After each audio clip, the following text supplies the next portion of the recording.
The revolving doors of Sterling National Bank spun slowly as a woman stepped inside. The cold air conditioning sent a chill down her spine, but it wasn't the temperature that made her pause. It was the atmosphere. The tall marble columns stretched toward the high ceiling, exuding wealth and prestige, yet there was something unwelcoming about the place, a kind of tension that hung in the air, heavy and unspoken. She adjusted the thin strap of her purse on her shoulder and walked forward, her heels clicking against the polished floor. To an outsider, she looked like any other customer, just another black woman in professional attire, here to handle her financial affairs. But today was different. Today, she wasn't just a customer. She wasn't even just an executive. She was the new CEO of Sterling National Bank, though no one here knew that yet. She had deliberately dressed down, leaving behind the luxury designer outfits she typically wore to high-profile meetings. Instead, she opted for simplicity, an understated navy blue blazer, matching slacks, and modest pumps. There was a reason for this disguise. She wanted to see how her employees truly treated their customers, without the weight of her title influencing their behavior. As she approached the counter, she noticed the glances. A security guard near the entrance narrowed his eyes slightly. A teller whispered something to a colleague before looking away. It was subtle, but she recognized it instantly. The same dismissive, skeptical look she had encountered throughout her career. It didn't matter that she had built empires, sat in boardrooms with some of the wealthiest people in the country, or had been personally sought after to take over this very bank. To them, in this moment, she was just another black woman. She exhaled slowly and stepped up to one of the teller windows. The man behind the counter, a middle-aged banker with graying hair and a stiff posture, barely glanced at her. His name tag read Gerald. "How can I help you?" he asked, his voice laced with disinterest. She pulled a checkbook from her bag. "I'd like to make a withdrawal." His eyes flicked up at her for a brief second before he reached for the check. But the moment he saw the amount written, his expression hardened. "That's a pretty large sum," he said, his tone turning from indifferent to suspicious. She met his gaze evenly. "Yes, it is." "Do you have an account with us?" She almost laughed at the absurdity of the question but remained composed. "Yes, I do." Gerald sighed and typed something into his computer, then frowned. His lips pressed together as if he had found exactly what he was looking for. An excuse. "I'm sorry, but I'll need to see additional identification." She had expected this. She reached into her bag and pulled out not only her driver's license, but also a bank-issued ID with her name clearly displayed. He barely glanced at them before shaking his head. "This will take a few minutes. Please step aside while I verify." The woman arched an eyebrow. "Verify what, exactly?" "Your funds," he said curtly. "Large transactions require additional clearance." She knew that was a lie. This was her bank. She knew its policies better than anyone. A withdrawal of this size didn't require clearance. It required trust. Trust she wasn't being given. Before she could respond, a firm hand suddenly clamped onto her arm. "Ma'am, I need you to come with me," a deep voice commanded. She turned to see a uniformed security guard standing beside her, his grip tight, his expression blank. "Excuse me," she said, yanking her arm free. "You've been flagged for suspicious activity," the guard said. "We need to detain you while we investigate." For a brief moment, she was stunned into silence. Then, a slow realization settled over her. They weren't just refusing to serve her, they were accusing her. All around, customers had started watching. Some whispered to one another. Others looked away, uncomfortable but unwilling to speak up. "Is there a problem?" she asked, her voice calm but firm. "You came in here trying to withdraw a large sum of money," the security guard said. "You don't match the profile of an account holder with that kind of balance. We have to follow procedure." Her jaw clenched. She didn't match the profile. She knew exactly what that meant. "You didn't even check my account," she said, her voice dangerously quiet. "Ma'am, please don't cause a scene," Gerald cut in. "A scene? she repeated, her anger finally surfacing. I walked into this bank, presented valid ID, and requested to withdraw my own money. The only scene happening here is the one you're creating by treating me like a criminal. The security guard reached for his radio. We're going to have to escort you out. She inhaled sharply. Not yet. Not here. Not like this. She would let them finish what they started. Because tomorrow, she would return. And when she did, the entire world would know who she really was. The cold metal of the handcuffs snapped around her wrists, the sharp bite of restraints sending a jolt through her body. The security guard gripped her arm tighter, steering her toward the entrance of the bank, while whispers and murmurs filled the grand lobby. Some customers gawked in shock. Others averted their gaze, unwilling to intervene. She walked with measured steps, refusing to let them see the storm of emotions raging inside her. Humiliation, anger, disappointment. She had expected prejudice, but not to this degree. Not in her own bank. Outside, the warm sun contrasted the chill that had settled in her chest. A police car was already parked at the curb, as if they had been waiting for a call like this. The officers stepped out, their expressions unreadable, but their presence alone spoke volumes. "What's the charge?" she asked, her voice steady. The security guard scoffed. "Suspicious activity, attempting fraud, possible identity theft." A slow, humorless chuckle escaped her lips. "Really? Identity theft?" Gerald, the banker who had escalated the situation, stepped out behind her, arms crossed, looking smug. "You people always try something," he muttered under his breath, low enough that only she could hear. "You people." She clenched her fists, her nails digging into her palms. The officer nearest to her side, rubbing his forehead as he glanced between her and the security guard. "She provided ID, correct?" "Sure, fake ones," Gerald said dismissively. "Run her name," the officer instructed his partner. The second officer, a younger man with sharp eyes, pulled out a tablet and entered her details. Silence stretched between them as the search loaded. Then his eyes widened slightly. Chief." The older officer frowned. "What is it?" The younger one hesitated, then turned the screen toward him. The older officer's face shifted from mild irritation to pure shock. His gaze flickered to the woman standing before him, still calm despite the absurdity of the situation. The officer looked at Gerald, then at the security guard, then back at the woman.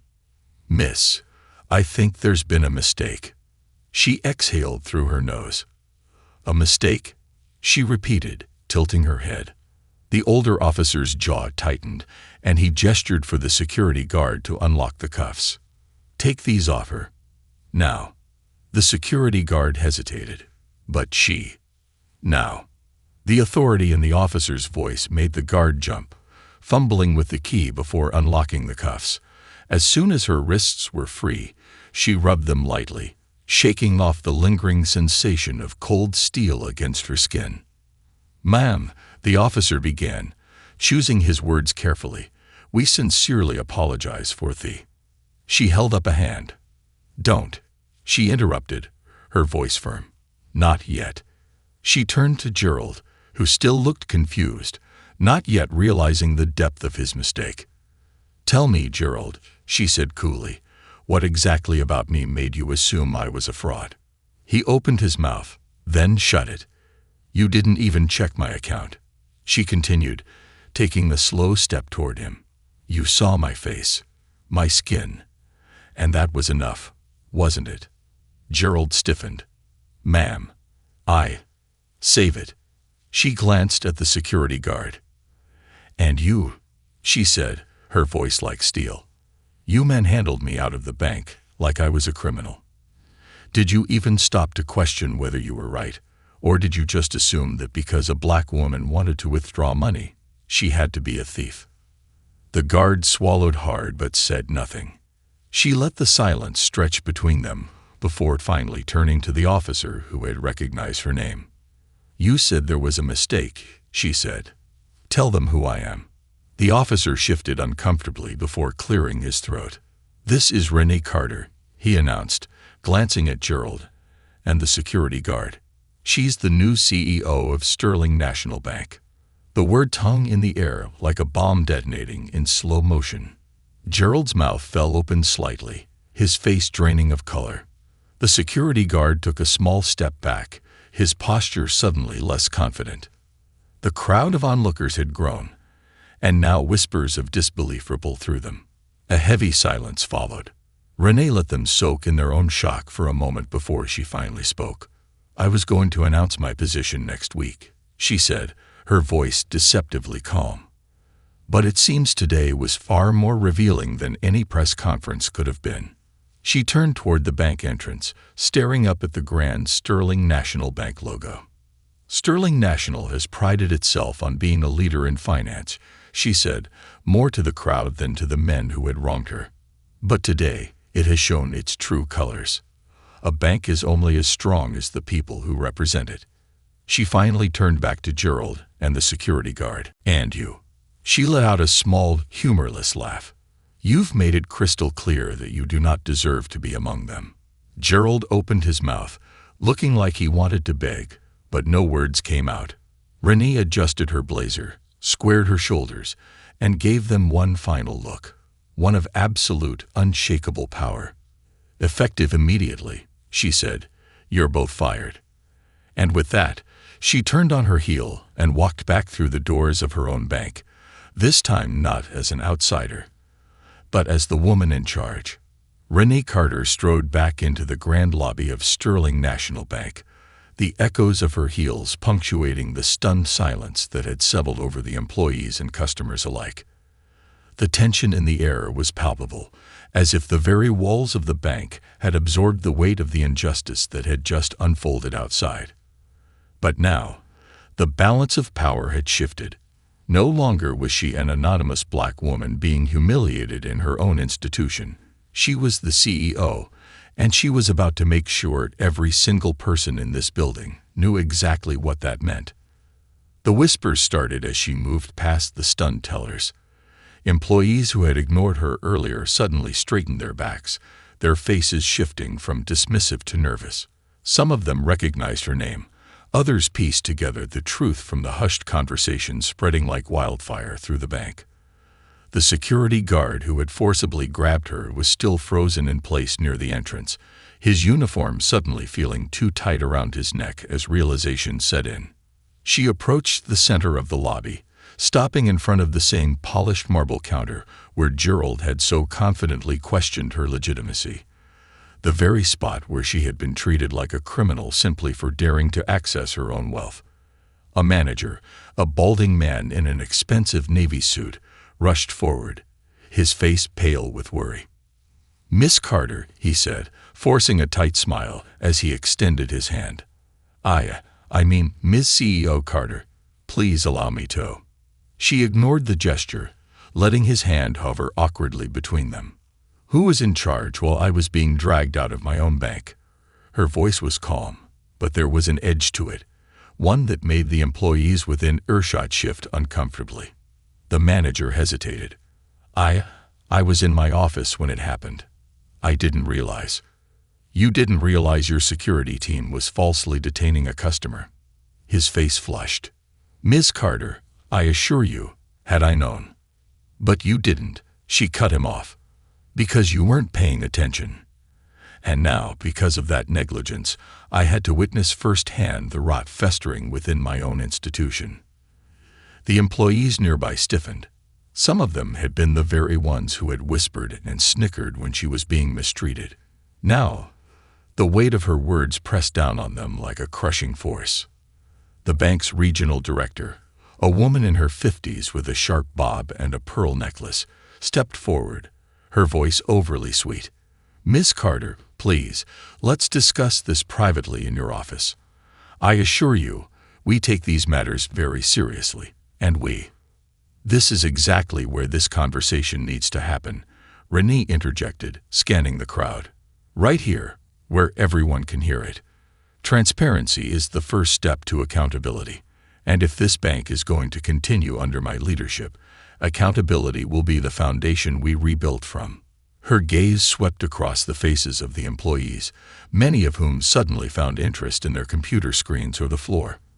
For too long, institutions like this have allowed unchecked bias to dictate how customers are treated, she continued, her voice carrying through the massive hall.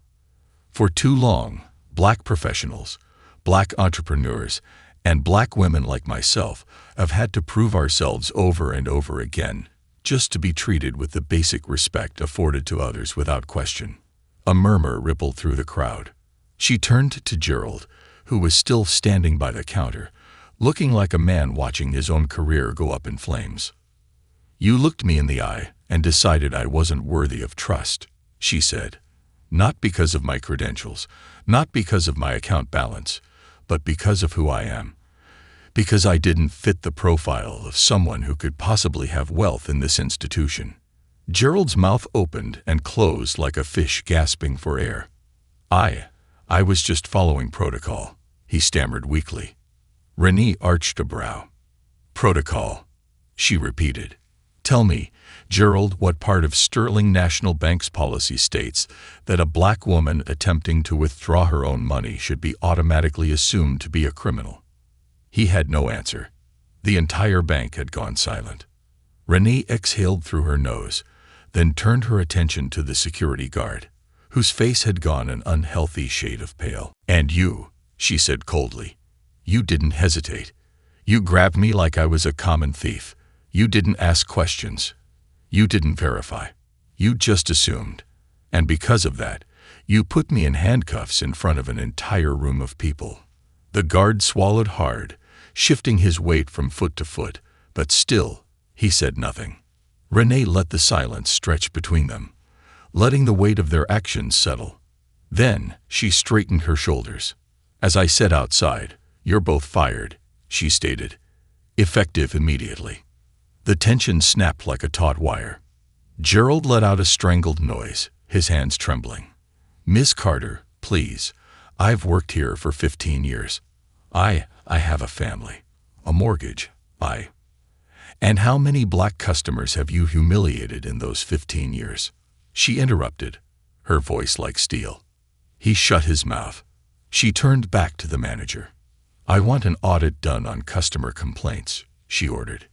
"Any reports of discrimination, racial profiling, or unfair treatment, send them to my office by the end of the day. I want names, I want details, and I want them handled." The manager nodded quickly, sweat beading on his brow. She then looked toward the employees who had witnessed everything unfold, but had remained silent. "You," she said, addressing them. "You saw what happened. Some of you even laughed. And yet, none of you spoke up. A few of them had the decency to look ashamed. Sterling National Bank is about to change," she announced. "Because if it doesn't," she let her gaze sweep the room, "you can all start looking for new jobs." A heavy silence followed. Then, without another word, Renee turned on her heel and strode toward the elevators, her presence commanding as ever. By the time she reached her office, her assistant was already waiting, her face lit with a knowing smile. That, the assistant said as she handed Renee a fresh cup of coffee, was legendary. Renee took a slow sip, letting the rich aroma calm her. That, she murmured, was just the beginning. The moment Renee Carter stepped into her office, she felt the weight of what had just transpired settle onto her shoulders. The confrontation in the lobby had been necessary, long overdue, in fact, but it was only the first step.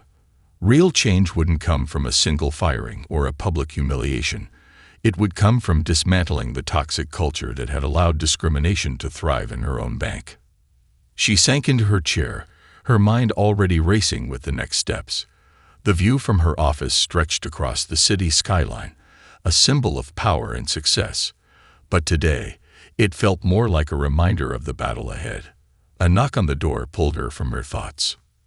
"Come in," she called. Her assistant, Nina, stepped inside, a folder clutched in her hands. She was one of the few employees Renee trusted, a sharp, no-nonsense woman who had been with the company for years, but had never been given the recognition she deserved. You were right, Nina said, placing the folder on the desk. I pulled up the complaint records like you asked. What I found is ugly. Renee flipped open the folder, her eyes scanning the pages. The deeper she read, the tighter her grip became on the paper. It was worse than she had imagined. There were dozens, hundreds, of complaints from Black and minority customers who had experienced unfair treatment, unexplained account freezes, delayed loan approvals, extra verification steps that their white counterparts never had to go through. And worse, every single one of these complaints had either been ignored or resolved without any meaningful action. Her stomach twisted. This is systemic, she muttered, flipping another page. Nina nodded. It is, and the people responsible.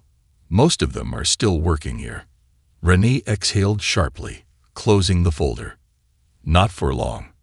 Another knock sounded at the door, this one hesitant. She already knew who it was before she called them in. The regional director, Patricia Langley, stepped inside, her polished demeanor intact, but her eyes wary. Ms. Carter, Patricia began smoothly. I wanted to formally apologize for what happened earlier. I assure you, we at Sterling National take matters of inclusion very seriously. Renee leaned back in her chair, arching a brow. You take them seriously, she repeated. Then explain to me why these complaints. She tapped the folder.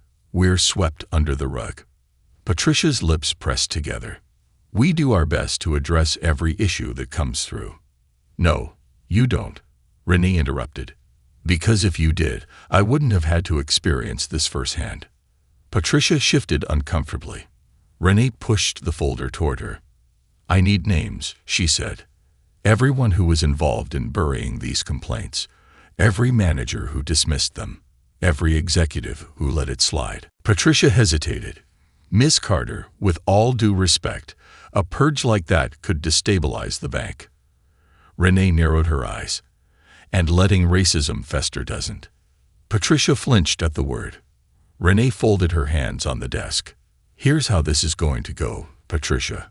Either you help me clean this up, or I'll assume you're part of the problem. And if that's the case, you can hand in your resignation before the day is over. Patricia swallowed hard.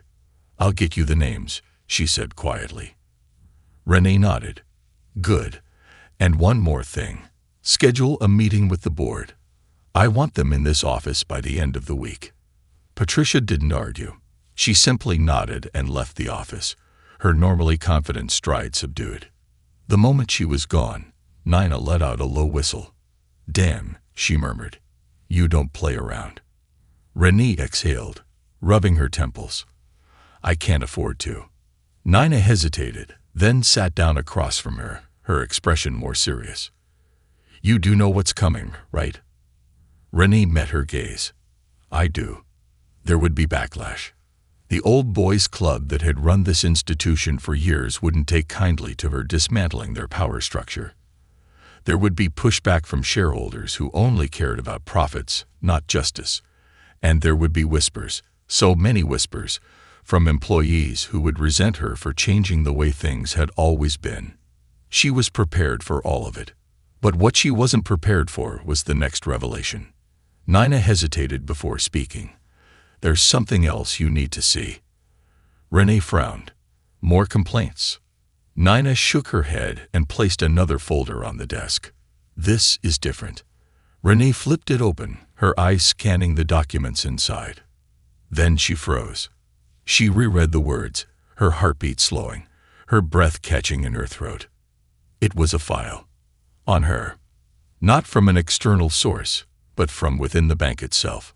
Someone had been investigating her before she even took the CEO position.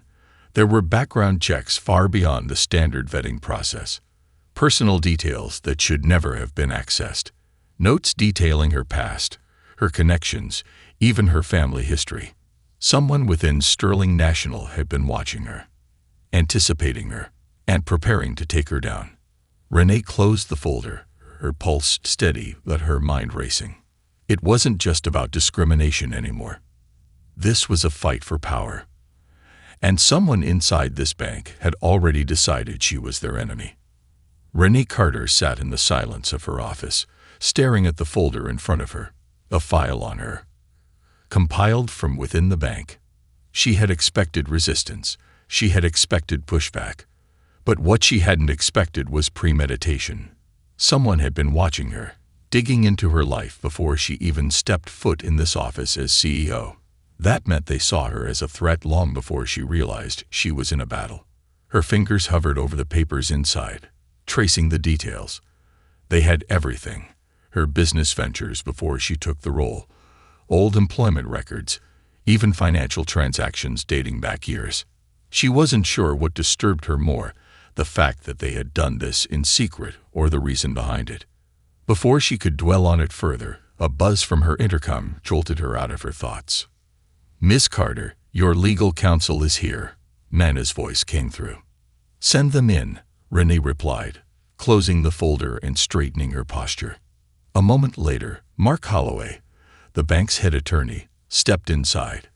A sharp-dressed man in his late 40s, Mark had always been a company loyalist. He followed the rules, played the game, and never stepped out of line. Today, however, his usual confidence seemed dimmed. He held a leather briefcase tightly, like a man delivering bad news. "Miss Carter," he greeted, his voice carefully neutral. "Mark," she responded, gesturing for him to sit. "What do you have for me?" He placed his briefcase on the table, hesitating before speaking. "I assume you've already reviewed the complaints Mina compiled." "I have," she confirmed, "and I expect full cooperation in addressing them. I won't tolerate discrimination in my institution." Mark nodded, but there was tension in his shoulders. "That's going to be complicated. Explain." He exhaled and pulled out a document, sliding it across the desk. "This is a list of some of the executives and board members who were aware of those complaints, and instead of handling them, they either dismissed them or actively covered them up." Renee scanned the list, recognizing several names. Some of these men and women had shaken her hand when she took the position. They had smiled in meetings, assured her of their support. And now, they were complicit in the very thing she was fighting against. Her stomach tightened as she reached the bottom of the list. Patricia Langley, the same Patricia who had just stood in her office, feigning concern. The betrayal tasted bitter. "Patricia was part of this?" she asked, her voice controlled. Mark hesitated. "Not just part of it. She spearheaded most of it. There's more." He flipped to another document and pointed to a section highlighted in red. "Some of these executives aren't just covering up discrimination," he said carefully. "They're involved in questionable financial activity." Renee's pulse quickened. "Elaborate." "There's been an intentional suppression of loan approvals for minority-owned businesses. The approval rate for black business owners is significantly lower than for white applicants, even when financial standings are identical." Renee's hands clenched into fists. "And this was orchestrated?" Mark nodded. "Yes. Under Patricia's leadership, certain branches were instructed to delay or deny applications. They justified it under risk assessment policies, but the numbers don't lie. And that's not the worst of it." He hesitated, glancing at her. "Go on," she pressed. Mark sighed. "There's also a pattern of loans and investments being redirected. Money that was supposed to go to approved applicants was instead funneled into businesses connected to board members. In other words, they were shutting out black entrepreneurs and funneling that money into their own pockets." A cold rage settled in Renee's chest. This wasn't just discrimination. It was corruption. And Patricia Langley was at the center of it. She leaned back in her chair, inhaling deeply through her nose. "Tell me there's proof." Mark nodded, sliding over another file. "We have records, emails, financial discrepancies, internal memos. If this gets out, it won't just be a scandal. It'll be a criminal investigation." Renee tapped her fingers against her desk, thinking. This was bigger than she had expected. Cleaning up workplace bias was one thing. But this This was a deliberate, systemic effort to keep power in the hands of a select few while depriving entire communities of opportunities. And the worst part, they had done it right under her nose. Mark cleared his throat. "Miss Carter, I have to ask, what do you want to do with this information?" She lifted her gaze to him. "What do you think I want to do?" His lips pressed together. "If you expose this, you're going to war with people who have been running this bank for decades. They will fight back. Hard." Renee gave a humorless chuckle. "I expected a fight the moment I walked into this building." Mark hesitated, then nodded. "In that case, I'll prepare a formal report. But you should know, Patricia isn't the type to go down quietly." Renee smirked. "Neither am I." She glanced down at the documents once more, then reached for her phone. It was time to set things in motion. Within minutes, she was dialing numbers, board members, regulatory officials, journalists. If Patricia and her people thought they could keep this hidden, they were about to learn just how wrong they were. She wasn't just here to run this bank. She was here to change it.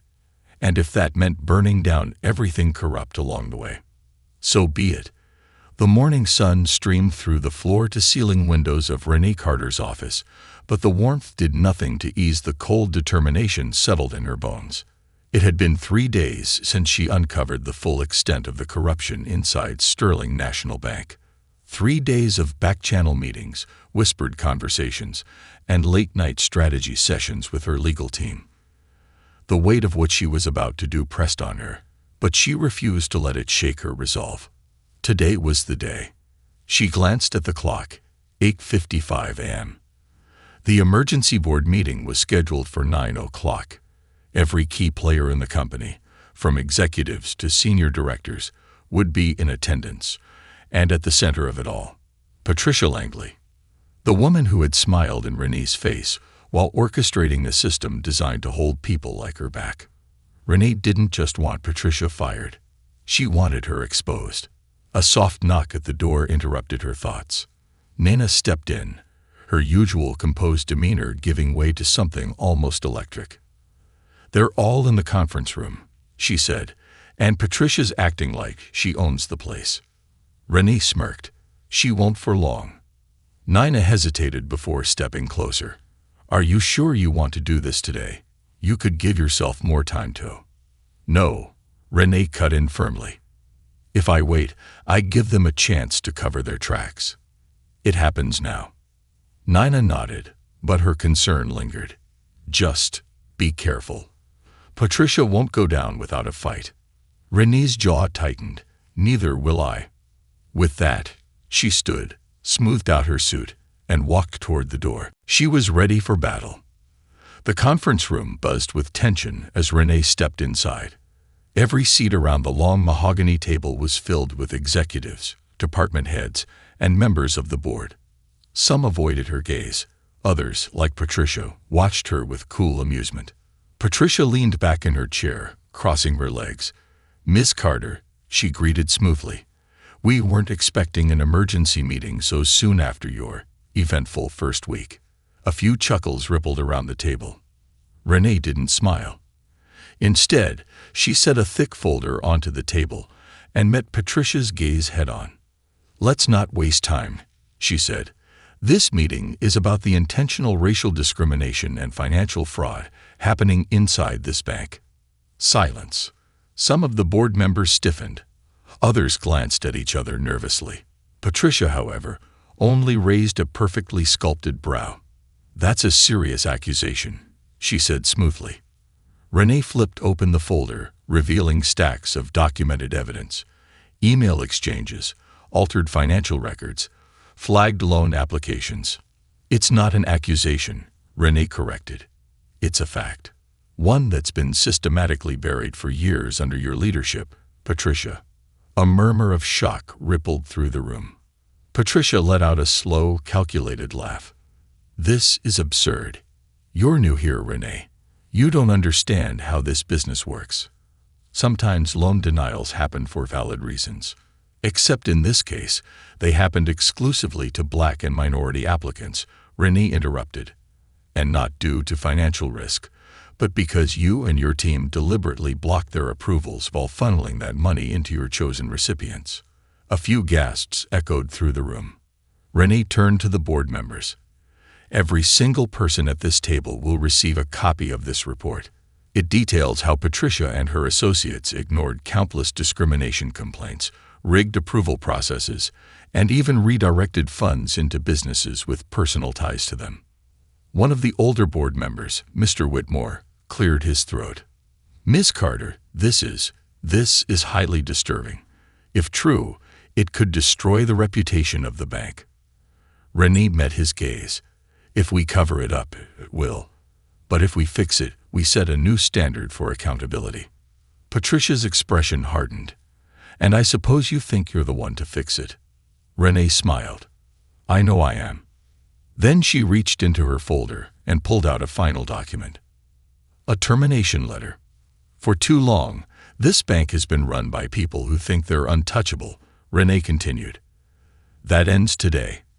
As of this moment, Patricia Langley is officially terminated from Sterling National Bank. A sharp intake of breath filled the room. Patricia's smirk faltered. You can't do that, she hissed. The board has already reviewed the evidence. Renee cut in, turning to the directors. I sent them copies before this meeting. They've had all night to process what's at stake. I'd like to give them the floor now. All eyes turned to the board members. Mr. Whitmore was the first to speak. His voice was steady. Given the severity of these allegations and the overwhelming evidence, we unanimously support Ms. Carter's decision. Patricia's face went pale. Effective immediately, another board member added, security will escort you out. 2 uniformed guards stepped into the room, moving toward Patricia. For the first time, genuine panic flickered in her eyes. This isn't over, she spat, standing up abruptly. You think you've won. You have no idea how deep this goes. You think I was acting alone. There are people above me, whoa. Oh, don't worry, Renee interrupted, her tone calm but lethal. I know this goes deeper, and I will root out every last person involved ***. Patricia's lips parted, but before she could say another word, the guards flanked her. This is a mistake, she snapped as they led her toward the door. You don't understand what you've started. Renee watched, unblinking, as Patricia was dragged from the room. She had heard similar threats before. They had never stopped her. When the door closed behind Patricia, the silence was deafening. Renee turned back to the stunned board members. This is just the beginning. Sterling National Bank will no longer be a place that preys on the vulnerable. We will rebuild it the right way. And if anyone here has a problem with that. She let the silence stretch. Then she smiled. There's the door. No one moved. Good. The battle wasn't over yet, but today, justice had won.